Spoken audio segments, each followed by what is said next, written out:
Thank you very much, MC.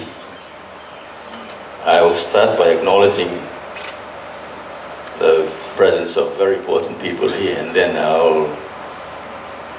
I'll just deviate from this prepared speech. For the forum organizers, UNDP country manager, Ms. Azusa Kubota, United Nations Peace Building Fund project manager, Mr. Wandi, UNDP Innovation and Knowledge Specialist, Johannes Skunta, the two acting High Commissioners.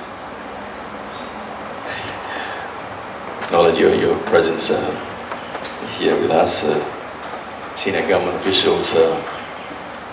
I have the Chief Executive of the Solomon Islands Chamber of Commerce here with us, and with private sector representatives, non-government organization representatives, youths and young people, forum participants and resource people and resource persons and ladies and gentlemen. I don't know, I was actually challenged by him, you, not to stick to this prepared speech. So I'll just present something for 3 hours. I admired President Winston Churchill, the wartime Prime Minister of the United Kingdom. He was invited to a graduation ceremony. And so the auditorium, much bigger than this one of course, was filled up. No space. And if you read about this person, he would try to improve his vocabulary by 10 words every day. So he is a powerful orator. And when he speaks, it comes from the heart, he expresses, and he has words for everything he wants to talk about. So the auditorium was filled with people who would like to come across, the graduates and parents and supporters who would come. They heard that this important person, the Prime Minister of the United Kingdom, this is during the war, will attend this graduation ceremony. So the fellows were picked up, was filled up, and then the time come to invite the Prime Minister to come and speak to the participants, the graduates. And he came up, walking stick, very old man by this time, and he came, put the walking stick, leaned it against the podium, leaned over, and he started this speech. Never give up. Thank you. Got his walking stick and walked away. And there was this, the response came.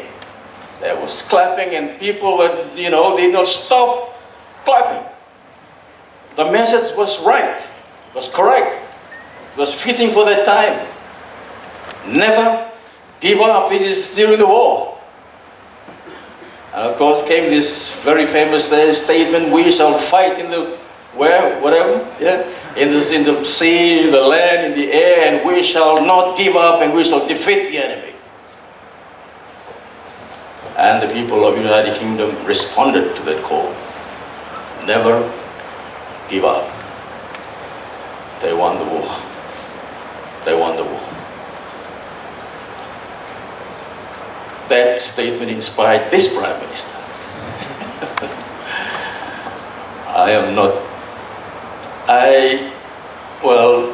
Was not fortunate like others who completed secondary school. I dropped out very early, not because I was down, no more. Got a school fee. Yeah, I am at last, of course, the child of a missionary couple who went to Papua New Guinea in early 1935 or something. From Guadalcanal, got transferred to Papua New Guinea, and were there and we were all born there. I was forgotten. My father came back, retired in 1968, and was basically forgotten. Came to Berikama with 3 trousers, 3 full set, normal mattress.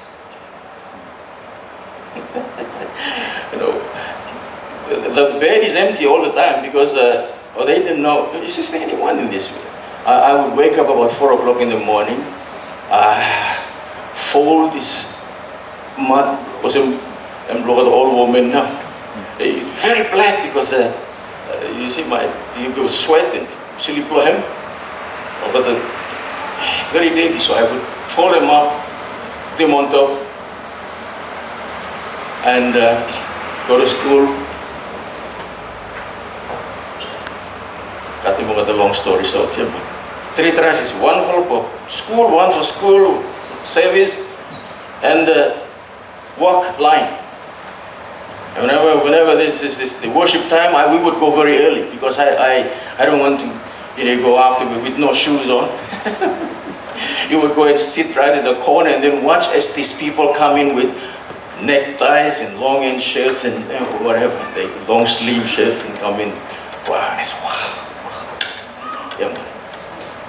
And after work line at 5 o'clock, I would watch as people who have money would go and buy something from the canteen, and some of us would just be standing there and swallowing our salivas. Watch it. I did not realize that God was making way, was doing something with his life. I did not realize this up until after, that was 1970. Anyone born in Venice? The other side. Yeah, but God was making plans for his life. And very sick now, discouraged, very discouraged. And the nail on the coffin came one morning. I'm jumping here and there. Came one morning when we were late. I was really discouraged. They had to move me around staff houses. Dining hall, the teachers were so kind, please, go and eat. I was very sick now, and the dear nurse came and said, well, sick here. Something wrong with your brain, your mind, something wrong with your mind.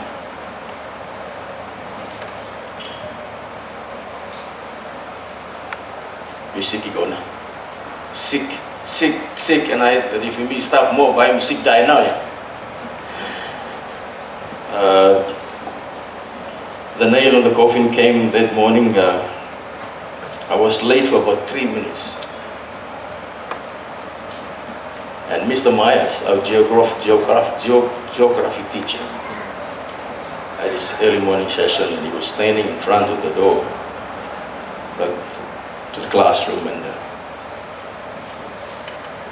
everyone walked in. God designed that I will come late. The last one, he stopped me right there, just 2-3 minutes late. Stop.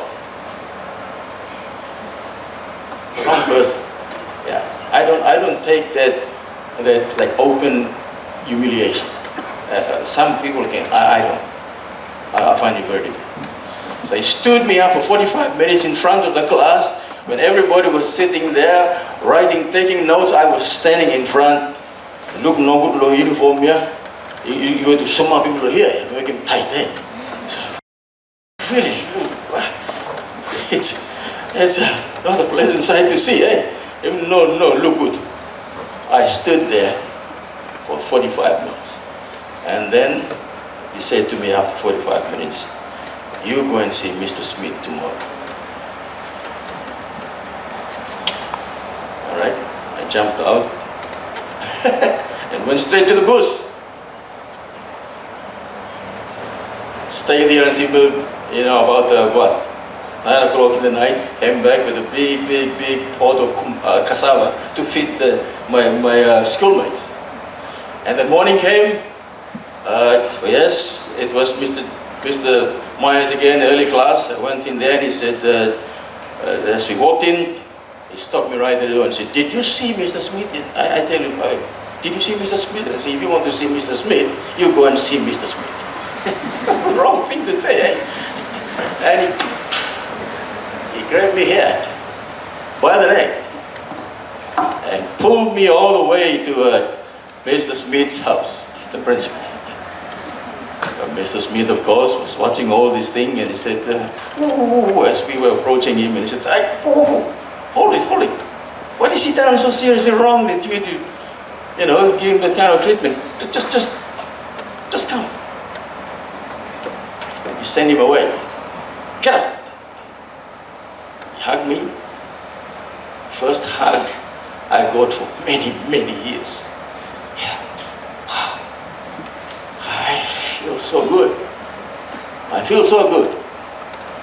And he said, son, I don't know what's wrong, what is happening here, but I will talk to Mr. Myers. Well, to cut a long story, this will come out in a book that is entitled From Teaboy to Prime Minister. It will come one day.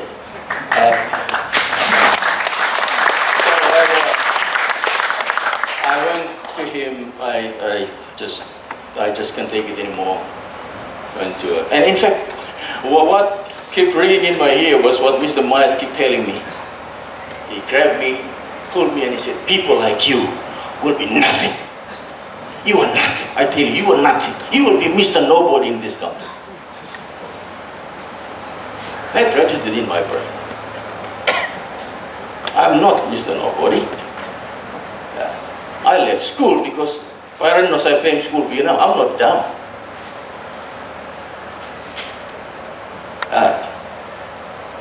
Well, I went to see Mrs. Smith. Sir, I want to leave school. What? He pulled out my grades and he said, you see all these grades? You are out. No, this is Cambridge examination is coming up and you are one. We are looking at you. So sorry, sir. I'm leaving school. Well, he wrote me this nice letter. Nice reference letter, and it's the folio number 1 in my public service file. Very interesting. And the letter said, we don't know what's wrong with this guy, but I want to really try to understand this man. He's a good man, he's a good boy, but if you give him a job that will challenge him, he will be an excellent worker. The first work I was given was to clean the toilet and to make teas for the colonial masters. I did it. I will stop there. You guys, yeah man, I'm talking to the innovators now, the advocates. We can talk about all these great ideas, but you will make the difference. Yeah man, you need to step up and be counted. You, all of you. You know Mr. Nobody. If some of us can rise from cleaning toilets, you know what I do? Every evening I would grab the files, and I see these guys sitting down and doing assessment. It is inland revenue. I rise from toilet cleaner in the inland revenue to localize the Commissioner of Inland Revenue post, and got degrees along the way, from toilet cleaner to Commissioner of Inland Revenue. Later become the Permanent Secretary of Ministry of Finance. Run for the election, won. This is my 20th year now in politics.